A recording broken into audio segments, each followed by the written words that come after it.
One of the most vocal voices in the group is our guest tonight, who was once one of President Tinubu's most trusted allies. Now is one of the sharpest critics of the current APC government and has just officially dumped the party he helped to build. Joining me live from our Abuja studio is the former Secretary to the Government of the Federation, Babachir Lawal. Mr. Lawal, thanks for joining us on the program. Thank you, Ms. Amy. Thank you. Good evening. Good evening. Let's go beyond the headlines. You made your resignation official on 29th of June. But many would say you left in spirit a long time ago. What finally triggered your exit that is now coming some 2 years post-2023? Well, Mr. Amy, we are in a democracy. Even if you are in a one political party, you can choose to support a better candidate in another political party. That's my understanding of it. You can vote for him. I'm learning a template from APC. We all learn from APC this template of remaining in one party and working for another. This is a script that APC developed, which Wike has enhanced it and grew it beyond imagination. So I'm not one in this. We are many in this. Wike is our leader in this kind of politics.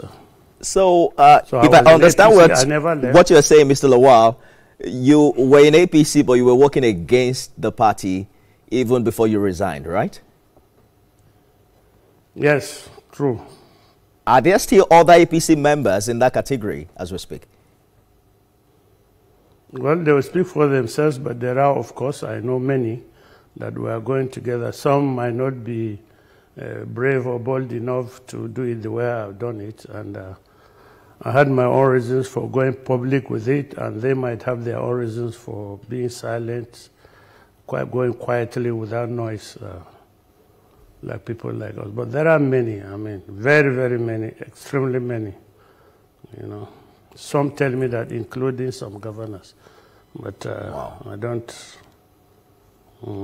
So the APC may not be as united as it likes to show itself to be. APC has never been united. APC has been a party that has been intimidated and bullied into silence. So no internal dissent, no internal cohesions. You cannot even advise. Even advice is taken as anti-party. It's one of the reasons why we behave the way we behave. You give them advice, they attack those come to you. Or should the motor park type PROs, they start writing all sorts of venomous articles against your person, tactically, quietly avoiding the issues of discussion. So many people got frustrated that you cannot tell truth to power in the APC. Okay. But we are so many.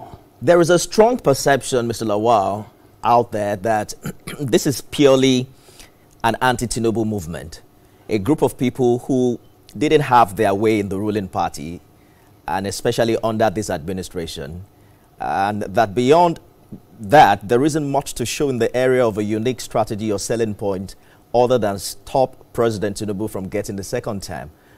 What makes this coalition different, and how do you react to that? First of all, you talk about perception. Yes, a lot of us are people that primary aim is to replace this government with a better government that serves the Nigerians better. I mean, it's if you want to serve the country better, and you need to do so from the angle of politics and policies and governance and leadership, you need to, of course, replace the party, the non-performing party. So there's nothing wrong in that, of people who were hitherto in APC, who were hitherto allies of Bola Tinubu but have been disappointed by the way he has chosen to run his government, or by the way he has chosen to allow others run his government. There's nothing wrong if we decide to come together to make a change. Ordinarily, if this is a person that if they are democratic in the way they do their things, they should be able to accommodate people of varying different views of how things should be run. They should be able to accommodate dissenting views within the political party. But when they choose not to do so, what option do we have as a Democrat than to leave and join a coalition or form another party or join a group of like-minded people? I hear you, Mr. Lawal, but some would say that you already picked your issue with Mr. President even before his administration started, the moment he picked his running mate. I'm sure you've also heard individuals from the APC say that these are expired politicians. Mr. President himself categorized them as internally displaced politicians. You had an issue with the president even before his administration started. So this couldn't have been about how he's performed in the past 2 years. You might say I was prophetic at the time I took my decision, because everything that I said has come out to be true. So you might say I was prophetic then.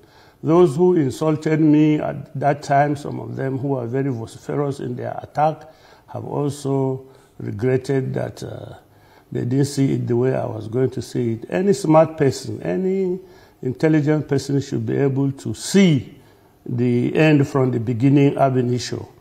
By the time we disagreed with quite a lot of other issues that is not in the public domain as to why I took the position I took. But I knew that if the government was going to run on the basis of religious dichotomies, and that's a bad start. That's not the way to go, because nothing else will therefore work. And that's what has happened. It started badly to me with the Muslim ticket, which I considered dysfunctional, which I considered unkind to the other segments of the society, the Christians.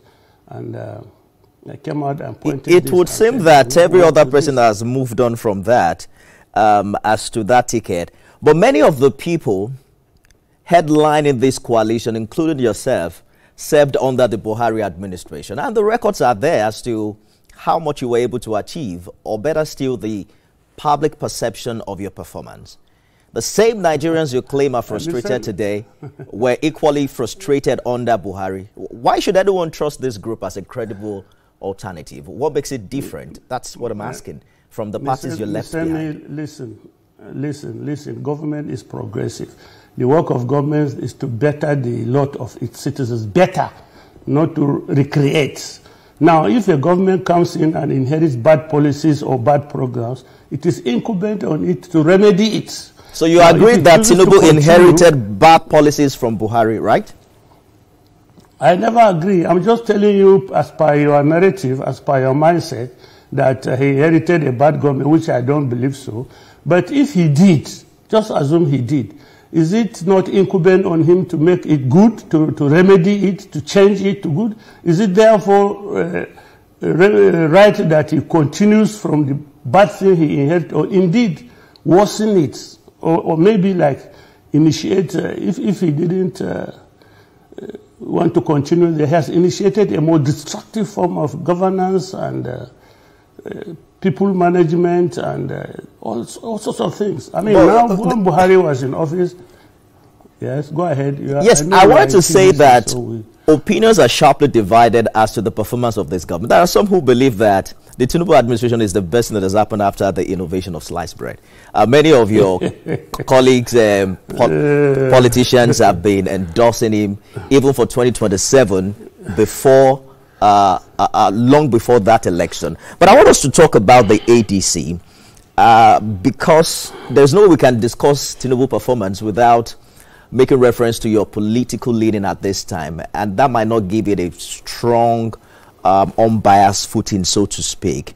There's talk about this coalition. No. Are we in a dialogue or you are interviewing me? Because you are setting before me no. that I dispute strongly.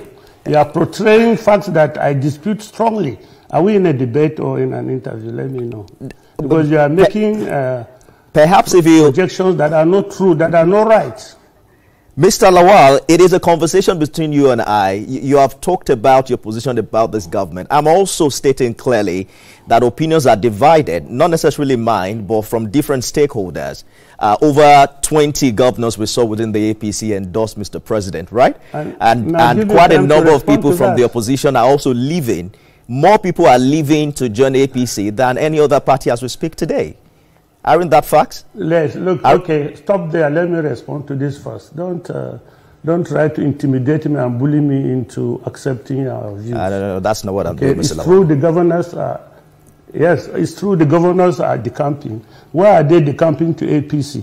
Because they know the president has given himself automatic ticket. There will be no primaries, no other candidates are allowed to raise their heads.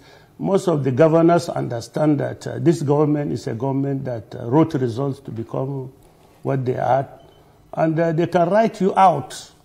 If even in your own convention in an opposition party, they can write you out, they can rig you out. They have an INEC that doesn't follow rules. So now that the governors have enjoyed the perks of office, they have become deputy Jesus Christ in their own rights, they are scared of losing it if they were to be in the opposition at the time of their congresses, where, a government that controls the judiciary and writes the judgment as they wish, a government that owns the police, that intimidates voters, including your own agents, a government that has an INEC that can declare the result that they want.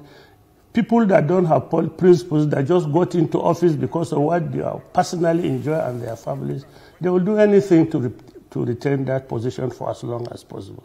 Thank God, the Constitution has limited it to 2 terms. So all these governors are moving into APC to secure their next elections, but nobody is moving with them. The governors are moving, but the voters are not moving. It is the same. These governors, the moment they announce their movement, they don't go to their citizens again.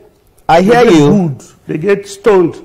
And I understand your position, Mr. Lawal, but it is the same electoral process in 2019 and 2023. I mean, the same administration you served on there. So I didn't see quite much difference Give me a break, my friend. Look, shut up. Between what happened then and now. Break.